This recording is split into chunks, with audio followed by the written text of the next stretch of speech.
Nosso objetivo agora é investigar um exemplo em que as variáveis aleatórias são variáveis contínuas. Esse exemplo vai ser bastante similar ao exemplo do planejamento da área de cultivo, que nós vimos até a aula retrasada, em que nós tínhamos 3 culturas e tínhamos cenários discretos.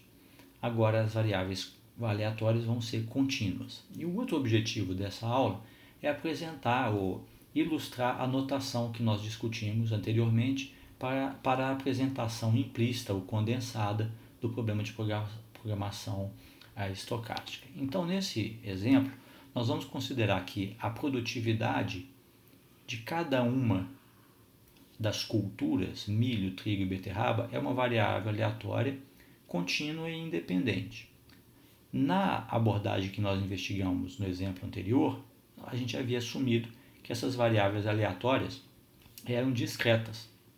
E também havia um outro aspecto, que os cenários, né, eles supunham que quando havia crescimento de produtividade, havia crescimento de produtividade nas 3 culturas, milho, trigo e beterraba, que não é necessariamente o caso aqui, porque essas variáveis agora são desacopladas, elas são tratadas de forma independente.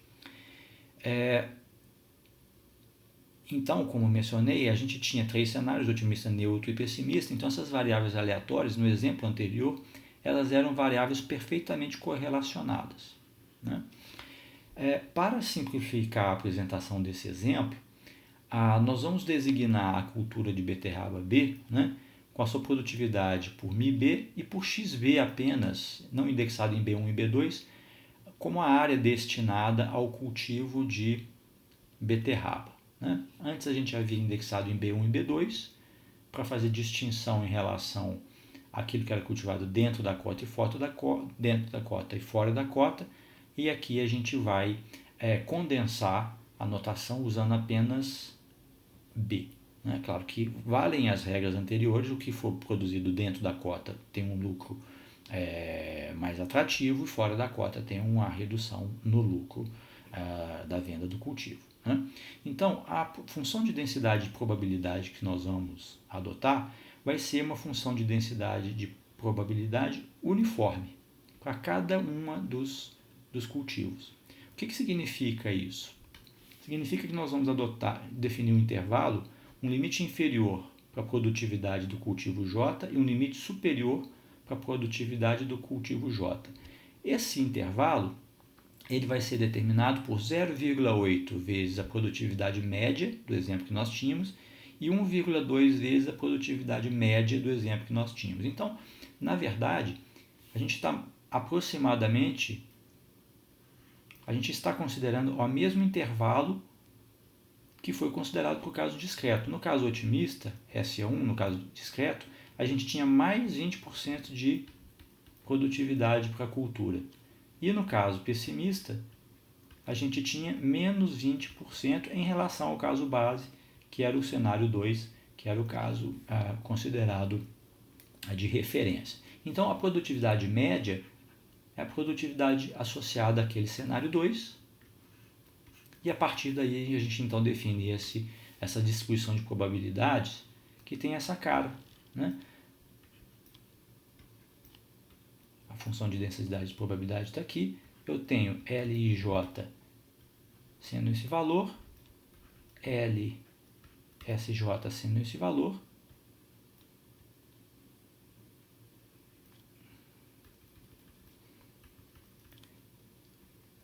qualquer valor de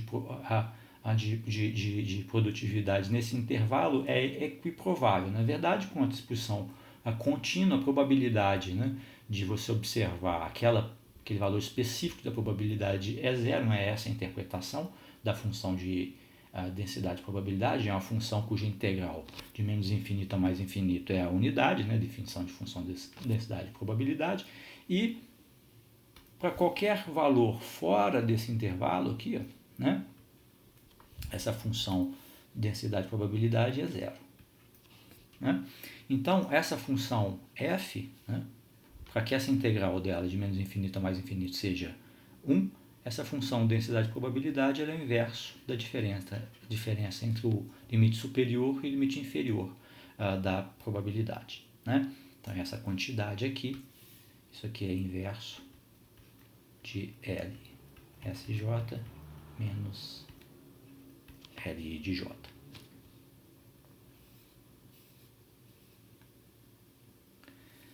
Então, vamos modelar agora a função recurso. A função recurso, na nossa forma implícita ou na forma condensada, ela é representada pela expectativa da função, expectativa em Q da função Q de x de Q. Então, como as nossas restrições de segundo estágio e as variáveis aleatórias são independentes, que é a premissa que foi apresentada no exemplo, essas produtividades, né, elas são variáveis independentes, essa expectativa de Q de x de Q ela é decomponível em J. Então, essa expectativa em Q ela pode ser decomposta como somatório de três expectativas, né? De expectativa em Q, de Q da função Q de J de xj de Q. Ou seja, eu consigo decompor em três funções recurso, cada uma delas para uma cultura diferente, exatamente porque as variáveis são independentes. Então, eu tenho a função Q de trigo, tenho a função Q recurso de milho e a função Q recurso, né, Q recurso de beterraba. Então, nós vamos investigar agora a forma de cada uma dessas funções para cada um desses cultivos, né? Então, Q de J de xj de Q é o valor ótimo da decisão de segundo estágio relativo ao cultivo de xj quando a área alocada ao cultivo de J é xj, diante de uma distribuição de probabilidades dada por Q. Essa aqui é a ideia. Então, para esta função, xj está fixo. E que a gente toma a expectativa dele, vai ser utilizada a expectativa para poder calcular a função recurso QJ de xj.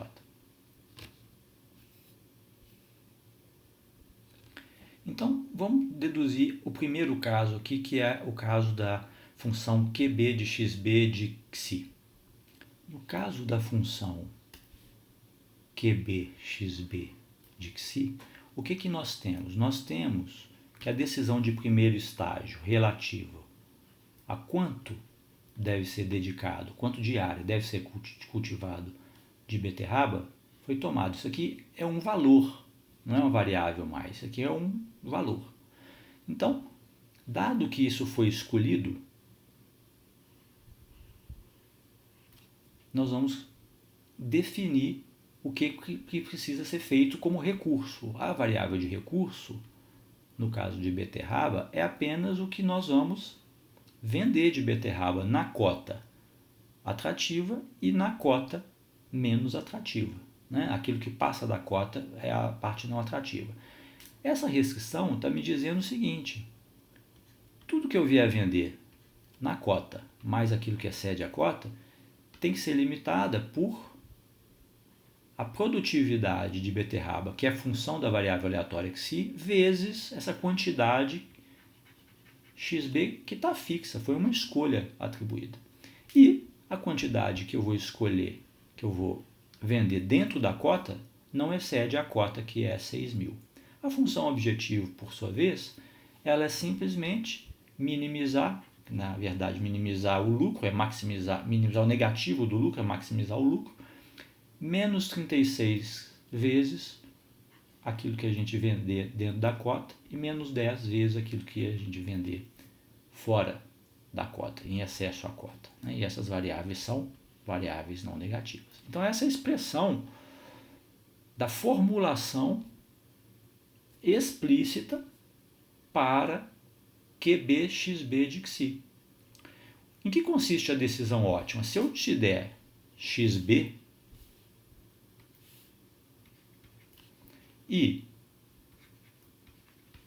uma certa quantidade QB de XI, o que é o melhor a fazer? Bom, eu vou vender tudo que eu puder dentro da cota pelo preço de menos 30, pelo preço de 36. Então, o W, a variável, a venda na primeira variável B1, né, o W de B1, aquilo que está dentro da cota, eu vou escolher o mínimo entre 6.000, que é o máximo que eu posso fazer, e aquilo que a produtividade vezes a área me permitir. Por exemplo, se essa quantidade aqui passar de 6.000, eu não posso vender mais do que 6.000, eu vou adotar o mínimo. É isso que essa expressão está me dizendo. Por outro lado, o que eu vou vender fora da cota, né, pelo preço de 10, vai ser o máximo entre o que a produtividade vezes a área alocada exceder de 6.000 e zero. Se não exceder, se essa quantidade aqui for negativa, significa que não excedeu, o WB2 é zero, ou seja, eu não vendi nada. Então, a ideia é que se eu somar aqui, ó,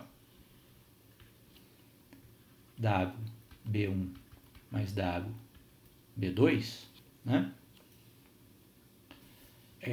aquilo até 6.000, eu estou ganhando 36 vezes aquilo que eu vendi. Na medida que eu diminuir, eu passar desse ponto, a minha inclinação cai. Esse é o que eu estou, é o resultado da minha venda. Esse é o resultado da minha função. Na verdade, eu deveria ter representado o simétrico disso daqui. Isso aqui é menos a função objetivo aqui, menos a FO, né, de segundo estágio. Então, dessa forma, o que eu posso escrever para a função QB de XB? QB de XB é a função objetivo ótima.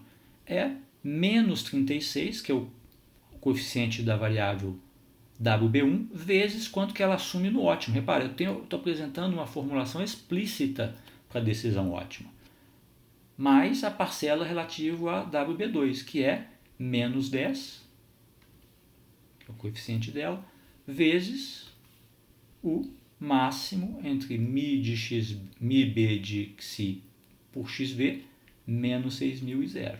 Então, essa é a forma explícita, né, da função objetivo do problema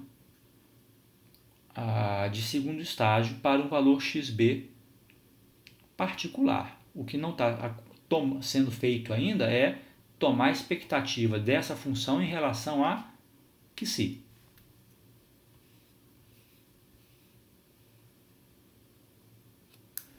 Então, é o objetivo nosso agora calcular essa função exatamente, tomar essa expectativa para que a gente possa calcular essa quantidade aqui, ó.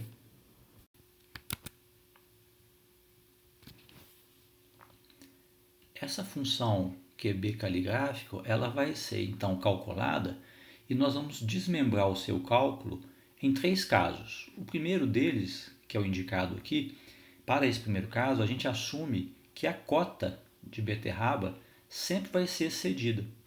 O que significa isso? Que o produto inferior, o limitante inferior da produtividade vezes a quantidade alocada, a área alocada, sempre vai exceder a cota de 6.000. Isso significa na prática que eu vou estar alocando pelo menos 375 acres para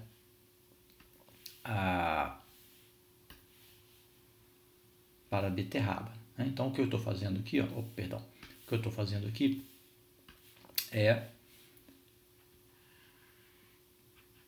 dividindo, né, a reta XB, a produção em XB, em valores que eu sei que vão me dar um certo comportamento, né, de vendas. Nesse caso, quando a produção, a área alocada for pelo menos 375 unidades acres, garantidamente eu sempre vou exceder a cota. Então eu sei a cara da função objetivo do meu problema, a cara dessa função x q de b. Nesse caso, o que vai ser essa função se eu sempre passar da cota? Vai ser menos 36 vezes 6.000, é uma constante, não está sujeito à incerteza esse caso, é determinístico, eu sei que passou, estou definindo isso nesse caso, menos 10 vezes aquilo que excedeu a cota. O que excedeu a cota, de fato, depende dessa variável aleatória que é a produtividade MID-B de XI. Então, esse é o termo incerto nesse caso.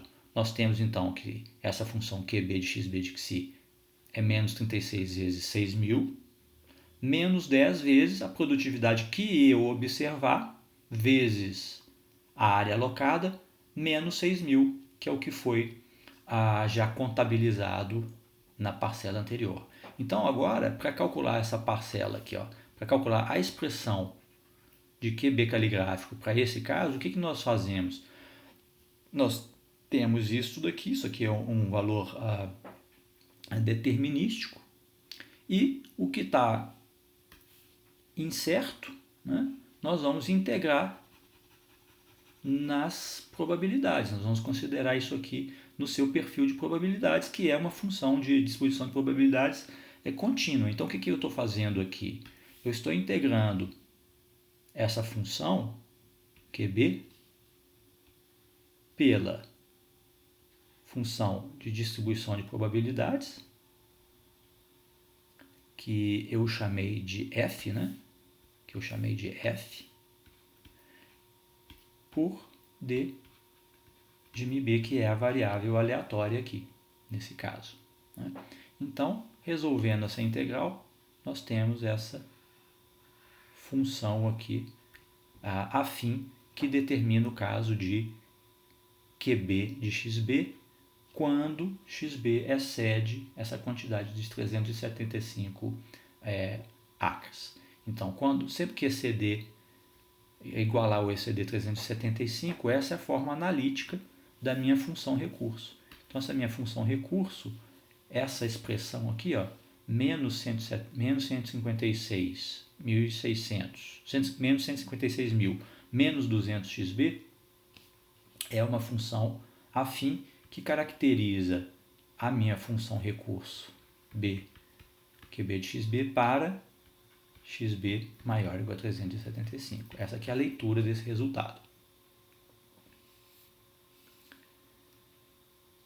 O segundo caso, para a determinação da função recurso da beterraba, é o caso em que a área XB ela é tão pequena que nunca a cota é excedida. Isso significa o quê? Mesmo quando a produtividade alcança o seu limite superior, essa cota de 6.000 toneladas não é excedida. O que significa isso? Significa que eu estou respeitando essa desigualdade aqui. A produtividade pela área é menor que 6.000. O que significa que essa área é necessariamente menor ou igual a 250 acres para caracterizar esse caso. Então, o que nós já fizemos no exemplo anterior era verificar a função recurso da variável a produção do recurso de beterraba, né, da venda de beterraba, e a gente viu que a primeira parte desse intervalo era para XB maior que 375, que era o caso em que a produtividade, a cota sempre era excedida. Agora, nós chegamos à conclusão que abaixo de 250 acres, essa cota de 6.000 toneladas ela nunca é excedida. Então, nós vamos fazer a mesma coisa. Quem que é a minha função QB de XB de XI? É menos 36 vezes essa quantidade, menos 10 vezes essa quantidade. Se a cota nunca é excedida, o que significa? Significa que essa parcela aqui, isso aqui, é sempre zero. Eu sempre tenho WB2 igual a zero, né? Que é esse máximo aqui.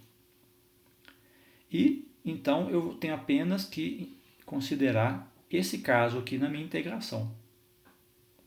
E nesse caso, eu vou integrar, então, menos 36 vezes a integral de LBI a LIB, a LSB, da função de distribuição de probabilidades vezes a minha função menos 36 vezes μ de XB de XI de XB.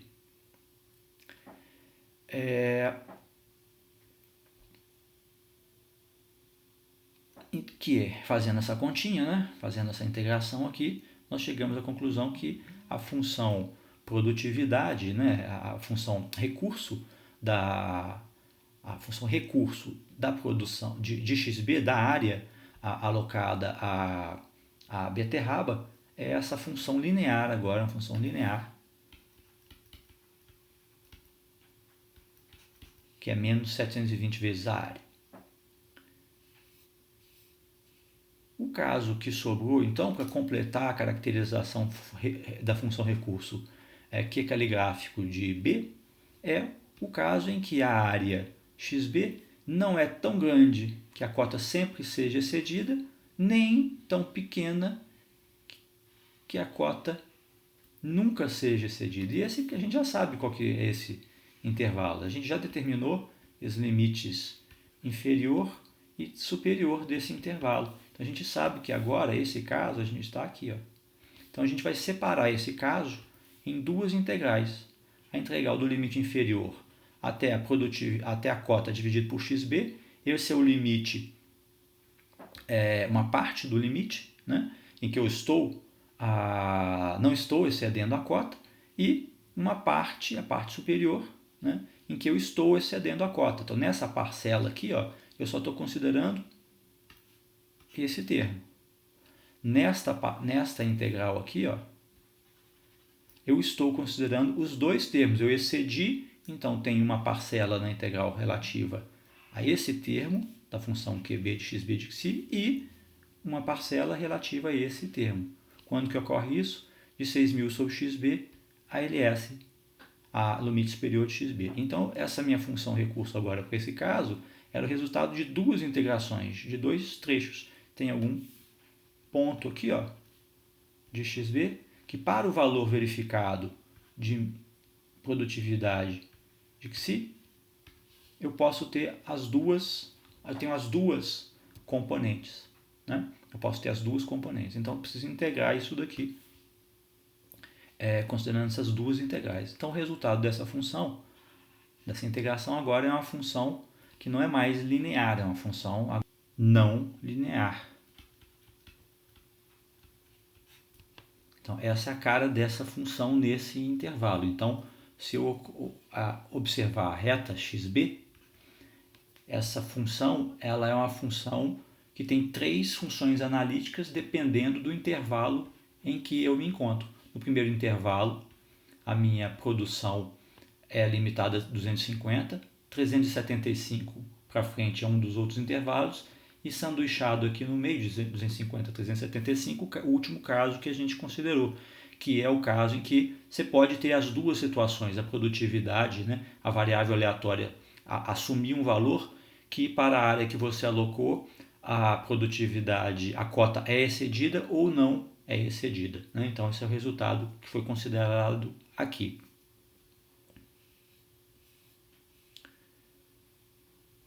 Então qual é a cara, né, dessa função recurso para o caso da componente beterraba? Lembrando, né, a função recurso do problema completo, ela é decomponível em funções recursos de cada uma das variáveis, de cada um desses produtos, né? Porque as variáveis aleatórias, a produtividade, ela é independente, para beterraba, para trigo e para milho.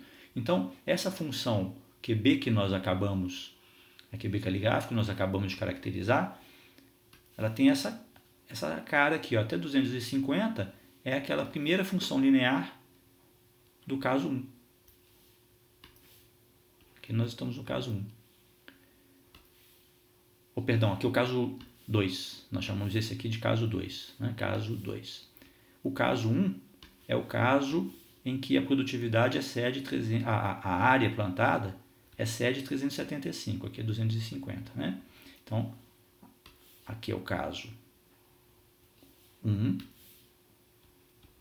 E aqui no centro nós temos essa função não linear, que é o caso 3. Mas o que é importante saber aqui, que eu estou falando sem demonstrar, é que essa função, embora ela seja uma função contínua, né, com essa caracterização, ela é a função dividida em certos intervalos, ela é uma função convexa. E por ser uma função convexa, eu consigo minimizar essa função sobre um conjunto convexo com alguma facilidade. Não é um problema numérico muito difícil. E então, esse comportamento sendo observado para a função recurso dos outros produtos, trigo e milho, esse problema de otimização não linear que a gente vai resultar quando tivermos a forma condensada dele, é um problema que a gente vai conseguir obter uma solução ótima para ele com um método, com um algoritmo ou até mesmo, eventualmente, uma solução analítica para ela. O que nós vamos fazer agora? Nós vamos proceder da mesma maneira como fizemos para a beterraba. Vamos agora escrever a função de trigo, da produção da área alocada a trigo em função da variável aleatória, que é a produtividade de trigo nesse caso. O que é essa função? É o mínimo de 238, que é o custo, né, que é o custo de se comprar uma tonelada de trigo no mercado, menos 170 unidades monetárias vezes a quantidade, o número de toneladas que seja vendido para o mercado de trigo. O que deve ser respeitado? Bom, deve ser respeitado nesse problema que o produto de produtividade de trigo vezes área, mais o que for comprado de trigo, menos o que for vendido, quando eu faço essa conta, ainda sobra o que eu preciso atender da demanda interna para o gado, né? E as duas variáveis de decisão de segundo estágio, quanto eu compro de trigo no mercado e quanto eu vendo de trigo no mercado, são negativos. Então, em que consiste a minha decisão ótima aqui? Bom, o que eu vou comprar no mercado é o mínimo entre 0 e 200, que é a necessidade da propriedade, menos aquilo que eu consegui produzir efetivamente, que depende da área e da produtividade. Então, sempre que essa quantidade aqui exceder a zero, significa o quê? Que eu produzi mais do que o consumo interno da propriedade. Quanto que eu compro? Compro zero. O mínimo foi atingido aqui. E, da mesma forma, qual que é a leitura da variável ótima relativa à venda? O que eu vendo? Bom, se o máximo entre 0 e 200 menos a produtividade pela área for zero, ou seja, se essa quantidade aqui for negativa, eu nem cumpri nem fiz o suficiente para atender a demanda interna. Então, quanto eu vendo? Vendo zero, que é o máximo. Caso contrário, eu vendo a sobra.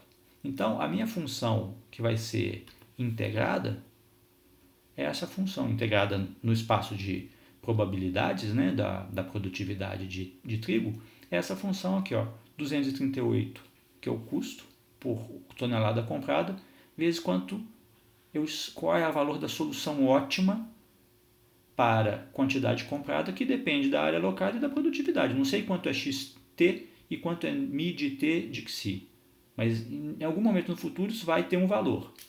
E a segunda parcela dessa função QT de xt de xi é a parcela relativa à venda, que é quanto eu ganho por tonelada vezes essa expressão de WT de xi.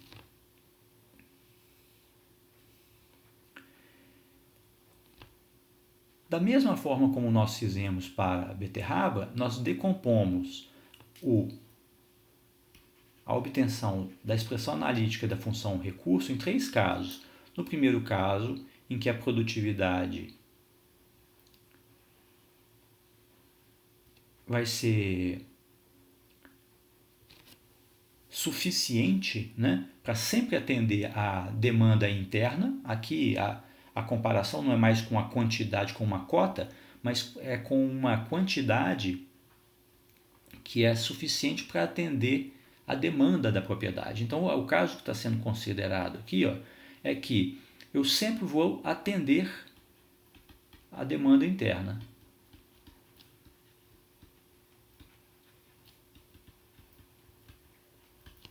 Esse caso aqui é o caso em que a minha área alocada, ela nunca vai ser suficiente para atender a demanda interna, mesmo quando a produtividade assumir o valor mais alto possível. Então esse é o segundo caso, que nunca a área será suficiente para atender a demanda de 200, toneladas de trigo. E esse intervalo aqui, é o intervalo que podem acontecer os dois episódios, dependendo do valor da produtividade, para um determinado valor de área que eu alocar, pode ser que haja uma realização da produtividade que me permita exceder os 200, ou também existe uma produtividade que eu não consiga exceder, eu preciso comprar. Então nós vamos proceder da mesma maneira que fizemos no caso anterior, vamos ter 3 casos para considerar a função recurso, essa função QT caligráfico. Então, da mesma forma, essa função vai ser dividida em 3 intervalos. Em 2 deles nós temos uma função afim e temos uma função não linear, por um intervalo de 200/3, a 100, que é esse intervalo aqui. A mesma coisa nós vamos proceder para a função recurso de milho. De novo, essa função QM de XM é o mínimo dessa quantidade, respeitando a restrição que garante que o que eu alocar vezes a produtividade mais o que eu comprar menos o que eu vender tem que ser a demanda interna de milho. As duas variáveis de decisão relativas a segundo estágio de milho são não negativas. Aqui é a decisão ótima, mesma estrutura. Quanto eu compro é o mínimo entre 0 e o que eu conseguir passar da demanda interna de milho, que são 240 toneladas. Quanto que eu vendo de milho, em função da realização, é o máximo entre 0 e o que eu superar da demanda interna. Então essa função QM de XM de XI é 210 vezes YM de XI, que está aqui, menos 150, que é quanto eu vendo a tonelada de milho,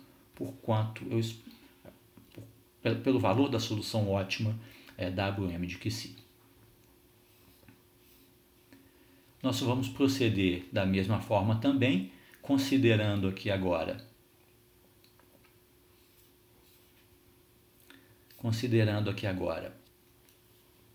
a produtividade de milho, a demanda interna de milho, que é 240. Então nós temos um caso aqui, um intervalo de XM acima de 100, que ainda que a produtividade da terra seja muito baixa, eu sempre vou atender a demanda de 240. No outro extremo, nós temos um caso em que, ainda que a produtividade seja muito alta, ainda que a produtividade seja muito alta, eu não consigo atender essa demanda, eu vou precisar comprar. E eu tenho o caso, o intervalo entre esses dois valores, em que, dependendo da produtividade, que para um determinado valor de área alocada a milho, há valores da variável aleatória, a produtividade, que podem resultar em satisfação da demanda interna ou não satisfação com a necessidade de complementação de compra de milho. Então, fazendo o cálculo das 3 integrais, nós temos essas 3 expressões aqui para a função recurso QM caligráfico para os 3 intervalos. Tá? E da mesma forma, as 3 funções recurso são funções recurso não lineares, mas elas são convexas. Então, o que nós temos aqui como problema determinístico equivalente, agora numa forma condensada, para esse problema de programação estocástica que nós estudamos? Nós temos então uma função, o problema que é minimizar, a função objetivo de primeiro estágio, a primeira parcela dela, que representa apenas os custos de produção dado que eu aloquei XT, XM e XB para a produção de trigo, milho e beterraba, isso aqui é custo de produção de primeiro estágio, não há incerteza nisso daqui.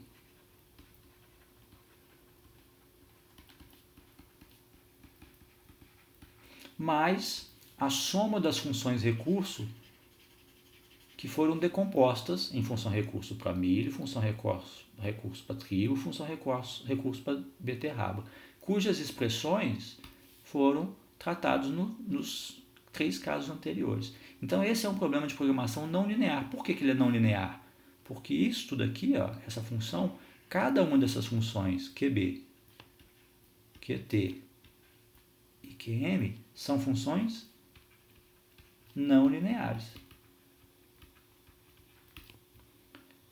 Então, apesar disso, nós conseguimos resolver com uma certa tranquilidade esse problema, porque esse problema é um problema de programação convexa. Então, a gente pode assumir, eu não vou entrar em detalhes nessa parte, eu vou colocar a resolução aqui, a solução do problema sem aprofundar na discussão, porque programação não linear eu considerei como um ponto não necessário para a evolução do curso. E, de fato, nós vamos nos concentrar em casos em que a função recurso ela é linear por partes, majoritariamente na primeira parte dos casos, no caso de problema de programação linear, em 2 estágios. Né? E então eu vou apenas dizer o seguinte, que esse problema de programação não linear convexo é um ponto que me permite assumir que a solução ótima desse ponto é um ponto que satisfaz uma certa condição de regularidade. Né? Regularidade não é uma condição necessária para que eu caracterize a otimalidade do ponto, mas é uma condição suficiente para que um ponto que seja regular eu possa escrever a condição de otimalidade para ele no problema de programação não linear. Então esse ponto ótimo desse problema é um ponto que satisfaz aquilo que a gente chama de condições de Karush-Tucker, condições de KKT. Né? Então eu consigo escrever as condições específicas que esse ponto ótimo para esse problema de programação não linear precisa satisfazer. Satisfazer as condições de Karush-Tucker, é uma condição para um ponto ótimo regular. Né? Então, resolvendo o sistema de desigualdade de restrições de KKT, nós obtemos que a solução ótima é, por exemplo, essa solução aqui, 135,8 de trigo, de área de trigo, 75,07 de milho e 279 acres para beterraba. Então, caso você se interesse por este assunto aqui ou queira saber mais, no próprio livro do Birgen Louvot, no capítulo 2, se não me engano, há uma breve revisão sobre essas condições de Karush-Tucker. Mas essa é possivelmente a única ocasião neste curso em que eu vou tratar de um problema de programação não linear. Então, ele não é necessário que você se aprofunde nesse caso. O objetivo deste exemplo foi ilustrar novamente a notação do problema de determinística equivalente na sua forma condensada, né? Na sua forma que agora não leva em conta todos os cenários, mesmo porque nós temos aqui uma distribuição contínua, e ilustrar um caso onde as distribuições são efetivamente contínuas e que tipo de dificuldade que a gente encontra. Você tem que integrar essa função de distribuição de probabilidades da variável contínua, né? Então é um problema um pouco mais complexo que requer muitas vezes algoritmos de solução específicos e não vai ser o foco do curso tratar esse tipo de problema aqui.